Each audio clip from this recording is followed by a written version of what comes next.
Hey everybody, this is Sean V. Bradley, president of Dealer Synergy and the creator of the Millionaire Car Salesman Network. So listen, it's the last day of the month. Totally understand you should have had a great month, but sometimes things don't just work out the way that we hope they would or the way that we want them to, or more importantly, what we need them to. And that's because sometimes we don't have a plan. Sometimes we don't have a strategy. We just go into it like, hey, it's all going to be good until it's not good. And unfortunately, if you don't have a plan in this industry, you're going to starve.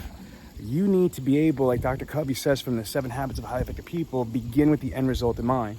So again, one of the things I wanted to let you know, when you go into September 1st, which is tomorrow, right? You need to think of one thing.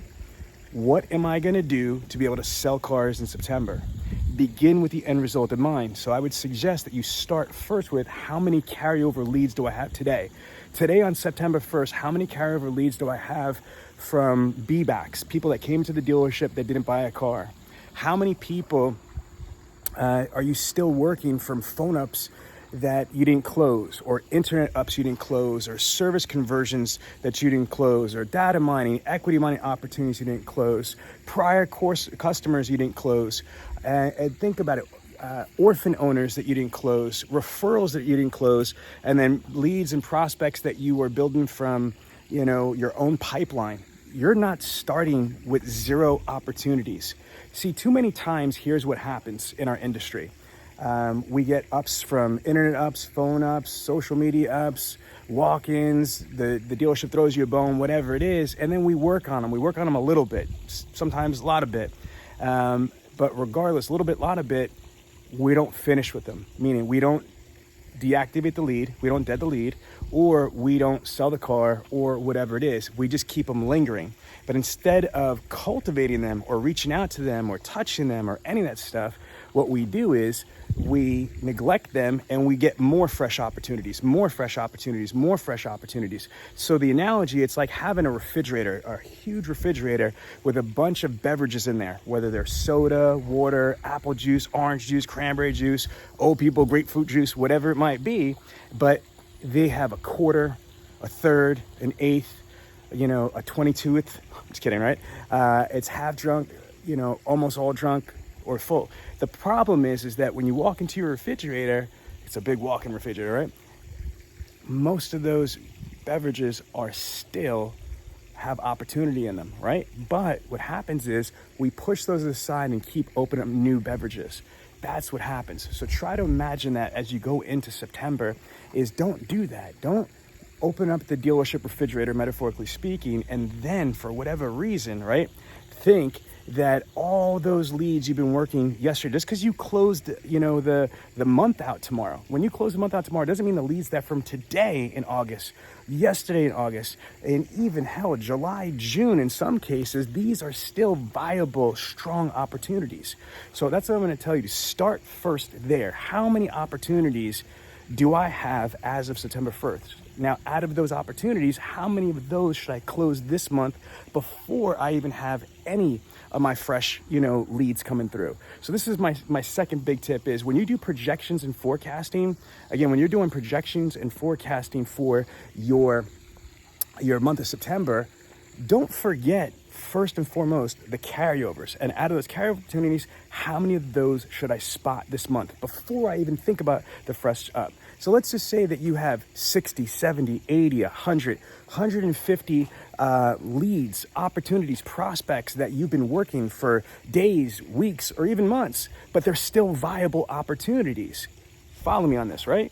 So what you want to be able to do is think, okay, let's just use a number. If I had 80 opportunities, which is less than average, to be clear, right? I should be able to sell 10% of those.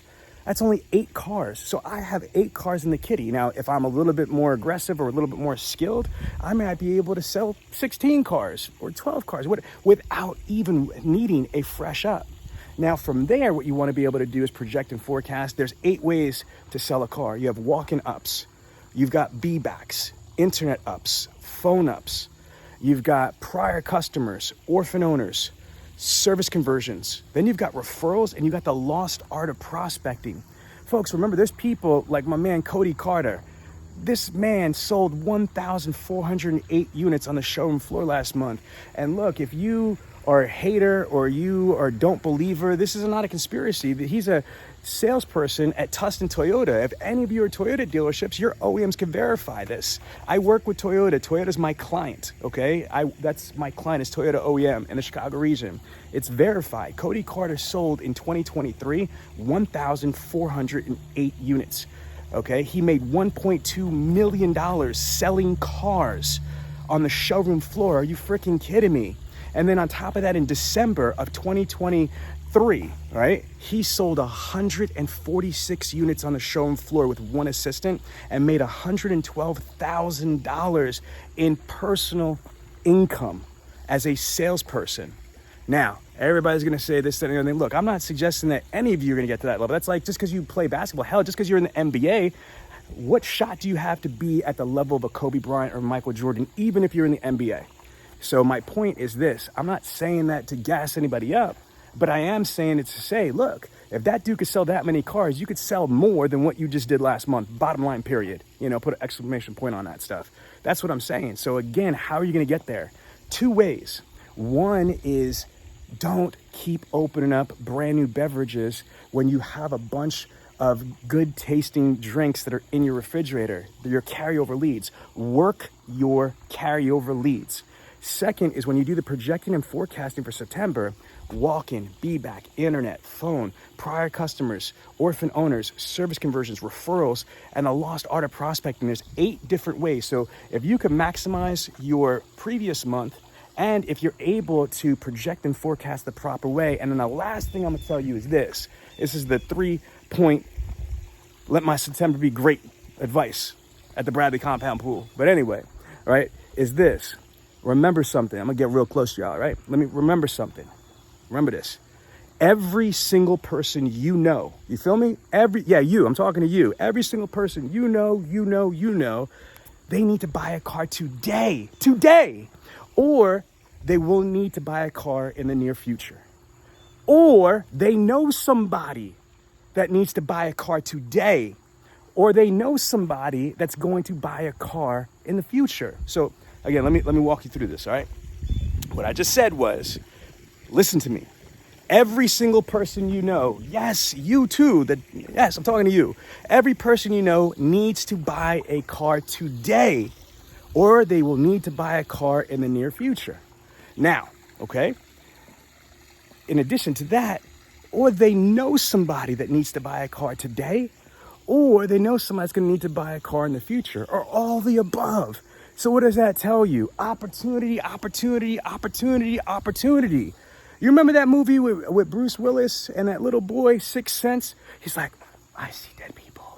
Yeah, I see prospects. That's what I see. I see prospects. I see ups everywhere I go. Everybody's an unsold prospect until I spot them. That's what you got to feel. You've got to turn around and understand that this is not a opportunity you want to squander. They say car sales is like owning your own business, but that's not true. That's only, my folks, okay? That's only if you know how to run your own business. You understand what I'm saying? Because if you don't know how to run your own business, if you're treating car sales like it's a job or it's a weak ass job, then you're gonna get weak ass results. What you put into it, what you get attitude out of it. So again, for me, everywhere I'm going, I'm prospecting. Everywhere I'm prospecting, I'm asking 3 questions. Are you in the market for a vehicle? Yes or no? Second question is, who do you know that's in the market for a vehicle? Why? Because I will pay you cash money, if you're in a state that allows this, which most of the states you can. I will pay you cash money if you refer somebody to me and I sell them an automobile. I will pay you $200, $300, whatever your bird dog fee is. And whatever the dealership does, throw a little bit more in. So now, the last question is this. What kind of vehicle are you driving? Why? Because we buy used cars and we have a vehicle shortage still because of the pandemic. Even though in the post-pandemic, inventory is high, it's expensive, it's in shortage. So we might be able to get you more for your vehicle than it's worth. Stop. 3 questions you want to ask everybody, every day, everywhere you go. Everybody, every day, everywhere you go is this. Are you in the market for a vehicle? Nope. Okay. Who do you know that's in the market for a vehicle? Why do you want to know that? Because I pay cash money for referrals. I don't know anybody. Okay. What kind of car are you driving? Why? We buy used cars. And because of the situation, with the shortage of vehicles and the pricing, I might be able to get you more for your vehicle than it's worth. Yeah, those are 3 hot tips. 3 hot tips to do something special in September. Okay? I'll recap them and I'm out.